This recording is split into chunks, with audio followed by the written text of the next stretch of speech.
د کابل بازارونه اوس د هیواد پر داخلي میوو رنګین دي، مګر پیرودونکي د ګوتو په شمیر. د پلازمینې د تازه میوو بازارونه ډیری برخه اوس په کور دننه حاصل شوو هغو نیولې، خو کاروباریان یې وایي بازار یې د تیر په څیر نه دی او له بهره د وارد شوو هغو په پرتله نرخ ټیټ دی. اوس ریټ نه کوي او د موږ وطني میوې چې وځي ماڼه یې که نه وروسته بیا وځي که نه نو هغه ماڼه په 1.5 روپۍ خرڅېږي د موږ میوه او دا خارجي میوه چې ده اوس ماڼه د خارجي میوه ده پوه شوې که نه دا من 0 روپۍ موږ خرڅوم ګران دي دا ګران پرې وځي. بگین وضعیت‌ها از دیگه بازارهای کم تام مردم اقتصادش خراب شده، بازارها غرق شده.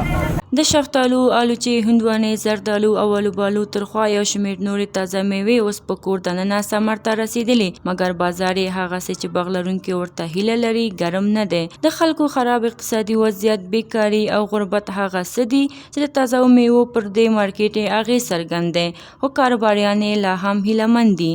بازار په خبره چې هندوانه مې راوړې ده اوس وطني اشیا دي چې وطني دلته راوځي خو خلک سره اقتصادي وضعیت خراب دی، خو بیا هم ماشاءالله ښه دي، هغه دغه ډېر د فقر نشته دی.